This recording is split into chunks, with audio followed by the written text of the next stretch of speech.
मीरा, तू कभी नहीं सुधरेगी। देख, मेरे सारे कपड़े गीले कर दिए तूने। तो क्या हुआ, जब तक हम नहाएंगे तब तक तेरे कपड़े सूख जाएंगे। और वैसे भी इस तालाब का पानी हमारी दोस्ती का गवाह है। चलो सहेलियों, बहुत देर हो गई। आज मेरे बाबूजी शहर से आ रहे हैं। चलो तुम्हें उनसे मिलवाती हूँ। अरे यार, थोड़ी देर और मस्ती करते हैं ना सीता, फिर आराम से बैठकर तेरे बाबूजी से बातें करेंगे। अरे नहीं यार राधा, अब मुझे ठंड लग रही है और अगर ज़्यादा देर पानी में रहूंगी तो बीमार हो जाऊंगी और फिर तुझे ही मेरी सेवा करनी पड़ेगी। कोई बात नहीं, कर लूँगी। आखिर तू मेरी बहन जैसी ही तो है। बहन जैसी नहीं, बहन ही हूँ। अब चलो घर चलते हैं। माँ ने गाजर का हलवा बनाया है हम सभी के लिए। अच्छा, फिर तो चलना पड़ेगा।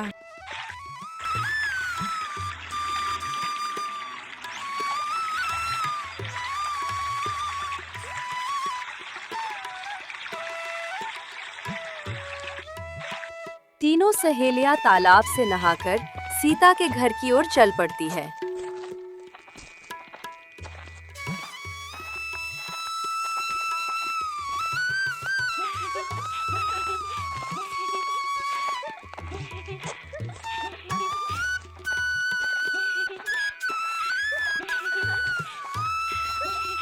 अरे बाबूजी, आप बहुत जल्दी आ गए शहर से। हाँ बेटा, सारा काम समय पर हो गया, इसलिए शहर से सीधे घर के लिए निकल गया। बाबूजी, इनसे मिलिए। ये मेरी सहेलियां हैं। ये मीरा है और ये राधा। अच्छा, तो ये राधा है। बहुत सुंदर नाम है और चेहरा भी। क्या नाम है तुम्हारे पिताजी का? नमस्ते अंकल, मैं हरिराम जी की बेटी हूँ। अच्छा, तो तू हरिराम की बेटी है। ऐसी कली तो मेरे बगीचे में होनी चाहिए थी। ये वहां कीचड़ में क्या कर रही है? इसे तो मैं अपना बनाकर ही रहूंगा। मीरा ठाकुर साहब को देखती रह जाती है। उसे ठाकुर साहब का राधा को इस तरह से घूरना थोड़ा अजीब लगा। एक दिन राधा अकेले जंगल के रास्ते से अपने घर जा रही थी। तभी रघु नाम का लड़का उसका पीछा करता है और राधा को छेड़ने लगता है। अरे राधा, आज तू अकेली है? मीरा और सीता साथ नहीं है? क्या हुआ, उनसे झगड़ा हो गया क्या तेरा? चलो अच्छा है, हम दोनों के बीच में कबाब में हड्डी थी। हाँ, अकेली हूँ, पर इसका मतलब ये नहीं कि तू रास्ता रोककर खड़ा हो जाए। हट जा, मुझे घर जाना है। अरे मैं कहाँ रोक रहा हूँ तुझे, मैं तो बस ऐसे ही पूछ रहा हूँ। इतनी जल्दी क्यों है तुझे? क्या हुआ? और तू मुझसे इतना डर क्यों रही है? मैं किसी से नहीं डरती, और खासकर तुझ जैसे से तो बिल्कुल भी नहीं। अब हट जा और मुझे जाने दे। अरे रुक तो सही, मैं तो बस बात करना चाहता हूँ। और सच बताऊँ, तू जब अकेली होती है ना, तो मैं तुझसे आसानी से बात कर पाता हूँ, वरना तेरी सहेलियाँ बीच में बोलने लगती हैं। वो मुझे बात ही नहीं करने देती तुझसे। मेरी सहेलियां बीच में नहीं बोलती, वो तुझे तेरी औकात बताती हैं, क्योंकि तू बात करने लायक ही नहीं है। राधा, तू गलत समझती है। मैं तुझे पसंद करता हूँ बस, और तुझे देखकर मेरे मन में मतलब अच्छा लगता है। इसमें गलत क्या है? गलत तो तेरे जैसे इंसान का दुनिया में होना ही गलत है। मैं तुझे पहले भी बोल चुकी हूँ, मुझे तुझसे कोई बात नहीं करनी। रघु, हट जा। मैं तुझे आखिरी बार बोल रही हूँ, अगर तूने दोबारा मेरे सामने ये सब किया ना, तो मैं चुप नहीं रहूंगी। तू कुछ नहीं कर सकती राधा, पर तू ये समझ ले, गांव में अकेली लड़की का निकलना ठीक नहीं माना जाता। लोग बातें बनाते हैं। लोग क्या सोचेंगे वो मैं देख लूंगी। तू अपने काम से काम रख और मेरे रास्ते से हट जा। अगर तूने मुझे हाथ लगाने की कोशिश करी तो मैं चिल्लाकर सबको बुला दूंगी। इतनी अकड़ मत दिखा राधा, मैं तेरा दुश्मन नहीं हूं। मैं तो बस तुझे अपना बनाना चाहता हूं। अपनी शक्ल देखी है तूने? तुझ जैसे इंसान को तो कोई गधी भी पसंद नहीं करेगी। मैं मर जाऊंगी लेकिन तुझसे दोस्ती नहीं करूंगी। ऐसा मत बोल राधा, मेरा दिल टूट जाएगा। अरे रुक तो सही, मेरी बात तो सुन ले। हाथ मत लगा, तेरे सामने ही हूं मैं। मैं तुझे मार दूंगी। अरे रुक तो सही, मेरी बात तो सुन ले। रघु, मैं सच में चिल्ला दूंगी। तू समझता क्या है अपने आप को? शर्म नहीं आती तुझे? तू इंसान है या जानवर? राधा रघु को जोरदार थप्पड़ मार देती है। तुझे एक बार बोल दिया ना, समझ में नहीं आता? ठीक है राधा, ये तूने अच्छा नहीं किया। आज तूने मुझे थप्पड़ मारा है ना, ये बात मैं भूलने वाला नहीं हूँ। तो भूलना भी मत, वरना अगली बार तेरी ऐसी हालत करूंगी कि तू फिर किसी भी लड़की को छेड़ने लायक नहीं रहेगा। अब हट जा मेरे रास्ते से, मुझे घर जाना है। आज तो तुझे छोड़ रहा हूँ, पर याद रखना, हर दिन तेरी सहेलियाँ तेरे साथ नहीं होंगी और हर बार तू ऐसे बचकर नहीं निकल पाएगी। तू मुझे धमकी दे रहा है? रघु, मैं डरने वाली नहीं हूँ, और अगर तूने फिर से इस तरह की बदतमीजी करी तो अगली बार तेरा मुंह तोड़ दूंगी। फिर तू बात तो क्या, किसी को मुंह दिखाने लायक भी नहीं रहेगा। अगली बार तो तुझे उठाकर ही ले जाऊंगा। बहुत बोल दिया तूने, अब हट जा। जा, पर याद रख, आज का थप्पड़ मैं तुझे सूद समेत लौटाकर दूंगा। एक दिन तीनों सहेलियां उसी तालाब के किनारे बैठकर बातें कर रही होती है। तभी राधा का उदास चेहरा देखकर मीरा उससे कहती है, क्या हुआ राधा, इतनी उदास क्यों बैठी है? आज तेरा तालाब में नहाने का मन नहीं है क्या? नहीं नहीं, ऐसा कुछ भी नहीं है, मैं तो बस यूं ही। मीरा को उसका उदास चेहरा देखकर थोड़ा अजीब लगा, क्योंकि राधा को कभी उसने इस तरह से गुमसुम नहीं देखा। तभी अगले दिन एक अनहोनी घटना से पूरा गांव आश्चर्यचकित हो जाता है। गांव में चारों तरफ हलचल होने लगती है। राधा के घर के बाहर भीड़ इकट्ठा हो जाती है। राधा और उसके बाबा शहर तो नहीं चले गए? रिश्तेदार के ये अरे गए नहीं, होंगे। शहर गए होते तो किसी को तो पता होता। अरे पर कितने लापरवाह हैं। कहीं घर कोई का जंगली दरवाजा भी जानवर खुला तो छोड़ उठा गए। नहीं ले गया। मत रो राधा, चुप हो जा, कुछ नहीं हुआ उन्हें।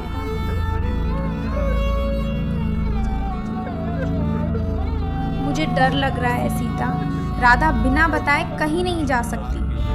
कुछ तो हुआ है उसके साथ। शांत हो जा मीरा, शायद कोई जरूरी काम से शहर गए होंगे, 1-2 दिन में आ जाएंगे।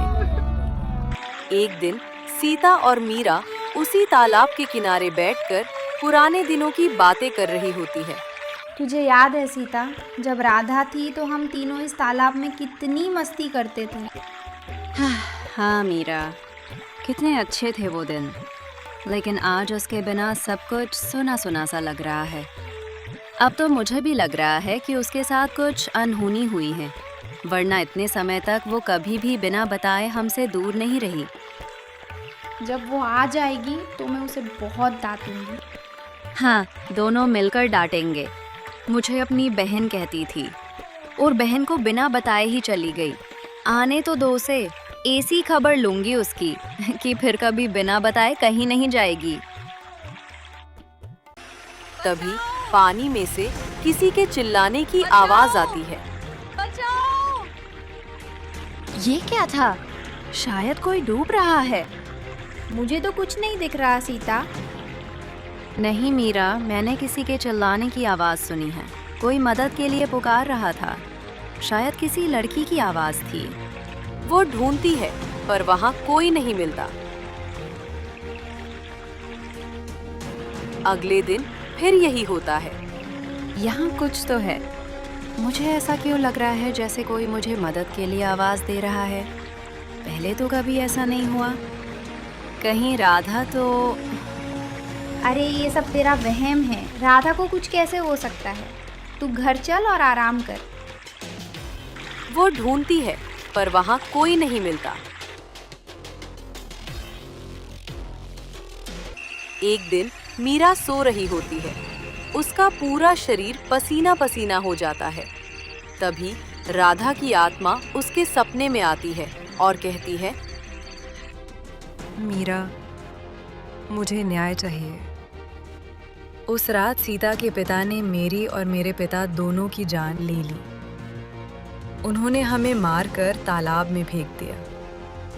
तुझे उनका ये पाप सबके सामने लाना होगा, तभी मेरी आत्मा को शांति मिलेगी। मीरा हड़बड़ाकर उठती है। नहीं नहीं, ये सच नहीं हो सकता। सीता के बाबूजी ऐसा नहीं कर सकते। अगली सुबह मीरा अपने घर में बैठी रात के सपने के बारे में सोचती है। क्या वो सब कुछ सच था? क्या सीता के बाबूजी ऐसा कर सकते हैं? फिर उसे उस दिन की बात याद आती है जब वे ठाकुर साहब से मिलने सीता के घर गई थी। उस दिन जिस तरह से ठाकुर साहब राधा को घूर रहे थे, उससे तो मुझे लगता है कि ये सब सच है।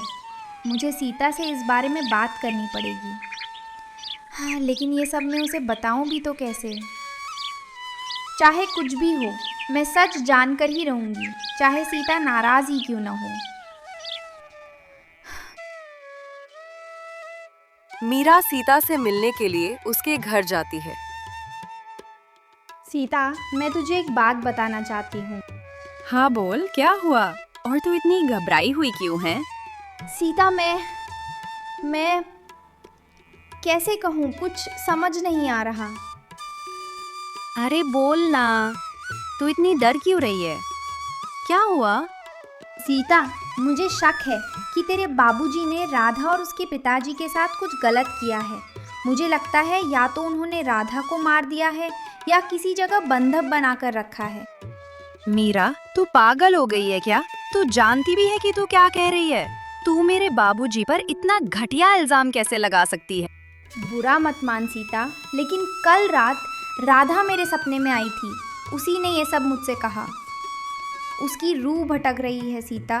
उस तालाब का पानी बार बार तुझे इशारे करके कह रहा है कि उसके अंदर राधा और उसके पिता की लाशें दफन हैं। तेरे पिता ने राधा और उसके पिता को मारकर उसी तालाब में फेंक दिया है।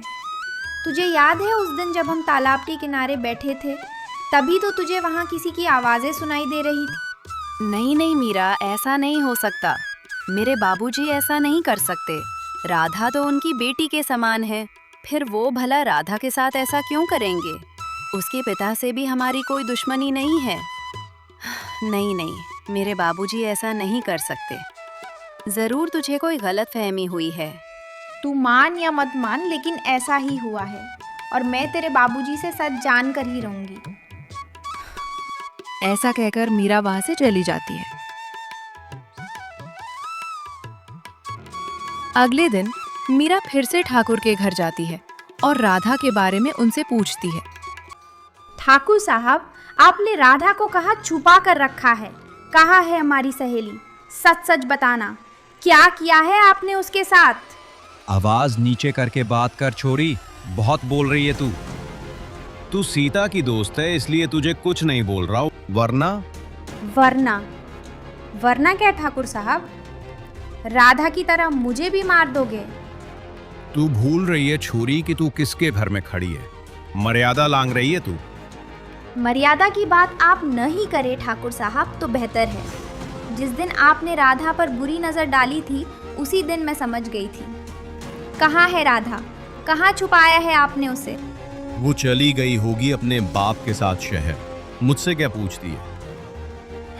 मैंने क्या सबका ठेका ले रखा है? झूठ, आप झूठ बोल रहे हैं। अगर वो शहर गई है तो उस तालाब में हर रात डूबने की आवाज़ क्यों आती है?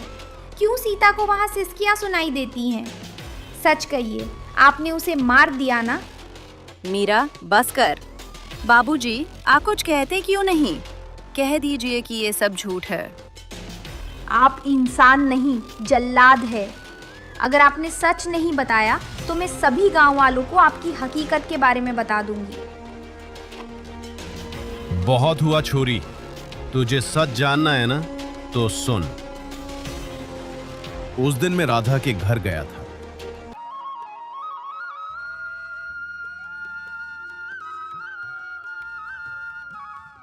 हाँ भाई हरिराम, कैसे हो? सब बढ़िया चल रहा है ना? जी ठाकुर साहब, आपकी दया से सब ठीक है। आप बताइए, आज इस गरीब के घर कैसे आना हुआ? बस ऐसे ही सोचा तुमसे मिल लूं। तुम लोग तो हमारे अपने हो। कभी किसी चीज की जरूरत हो तो बिना झिझक बताना। ठाकुर साहब, आपकी कृपा ही हमारे लिए बहुत है। आप बैठिए, मैं पानी लाता हूँ। नहीं नहीं, पानी नहीं, मैं बस यूं ही आया था। अभी मुझे थोड़ा काम है। राधा दिखाई नहीं दे रही, कहाँ है? जी, राधा वो शायद बाजार गई होगी कुछ सामान लेने। अच्छा अच्छा, ठीक है, चलता हूँ। ठाकुर इधर उधर देखता है, लेकिन उसे राधा दिखाई नहीं देती। फिर वो घर के बाहर निकल जाता है। अगले दिन शाम को उसे राधा गांव के बाजार में दिख जाती है। ठाकुर उसका पीछा करता हुआ उसके घर तक पहुंच जाता है।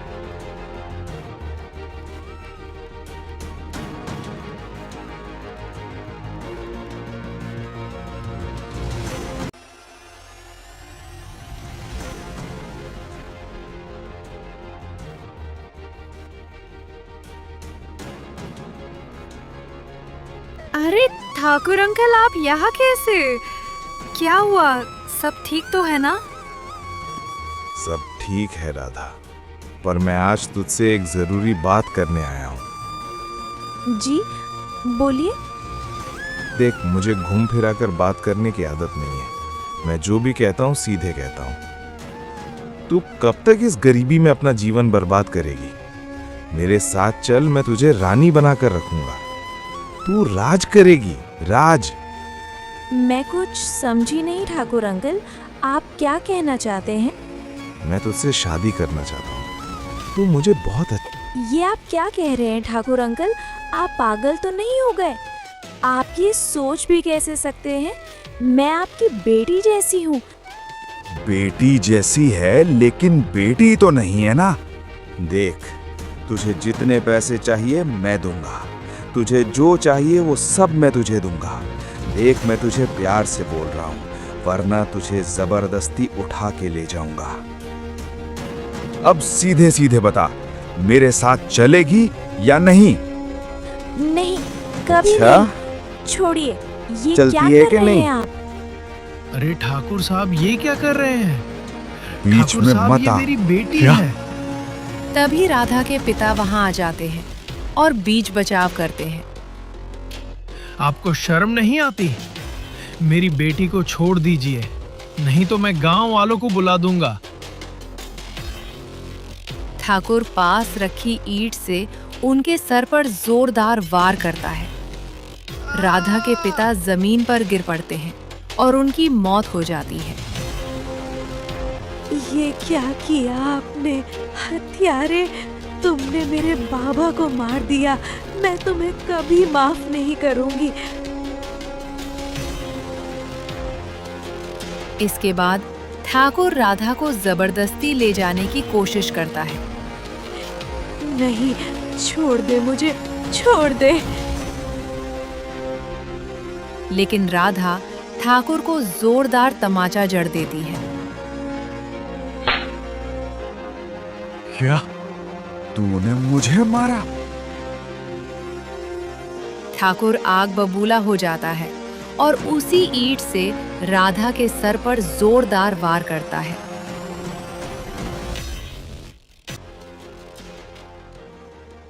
राधा बेसुध होकर जमीन पर गिर पड़ती है और उसकी मौत हो जाती है।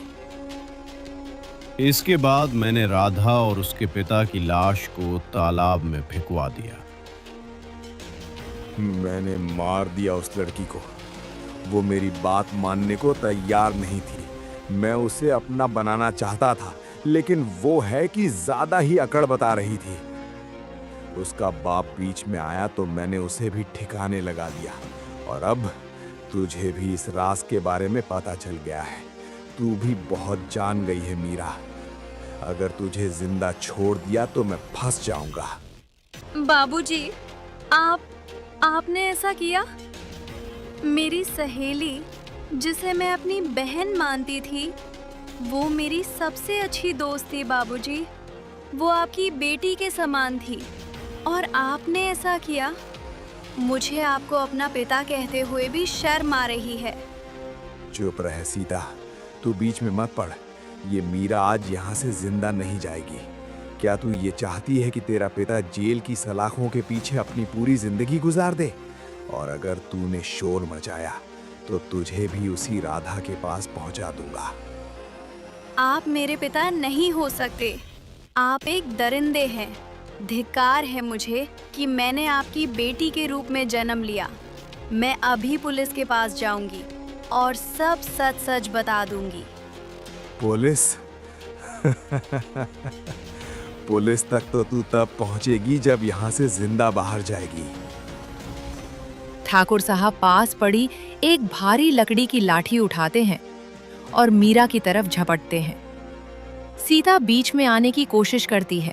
तभी ऊपर लगा पुराना और भारी लोहे का सीलिंग फैन हिलने लगता है। वो टूटकर सीधा ठाकुर साहब के सिर पर गिरता है। उनकी एक भयानक चीख निकलती है और वे फर्श पर गिर जाते हैं। उनके सर से खून की एक तेज धारा निकलती है और उनकी मौत हो जाती है।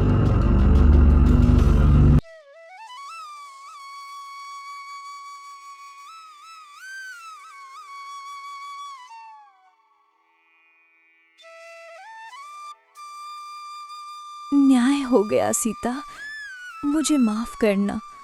मैं अपनी मौत के लिए तो तेरे पिताजी को माफ कर सकती हूँ, लेकिन मेरे पिता तो बेकसूर थे। वो मेरे सब कुछ थे और उनकी मौत के लिए मैं तेरे बाबूजी को कभी भी माफ नहीं कर सकती। राधा, माफी तो मुझे मांगनी चाहिए तुमसे। मैं अनजानी थी। मेरे अपने पिता ने तेरे साथ इतना बड़ा पाप किया। मैं इस पाप का बोझ कैसे उठाऊंगी? मुझे तुमसे आंखें मिलाने में भी शर्म आ रही है। मैं तुमसे अपने पिता की इस करतूत के लिए माफी मांगती हूँ। हो सके तो मुझे माफ कर देना। नहीं सीता, तू निर्दोष है। तेरे पिता की मौत के लिए मुझे माफ कर देना। उनकी आत्मा को शांति कभी नहीं मिलेगी, लेकिन अब मैं और मेरे पिता चैन से सो सकेंगे। अलविदा सहेलियों, हमारी दोस्ती इस जन्म में अधूरी रही, पर यादों में हमेशा रहेगी। अगले जन्म में हम फिर से साथ होंगे। राधा धीरे धीरे हवा में विलीन हो जाती है। राधा, हमें छोड़ के मत जाओ। सीता और मीरा एक दूसरे को गले लगाकर जोर जोर से रोने लगती हैं।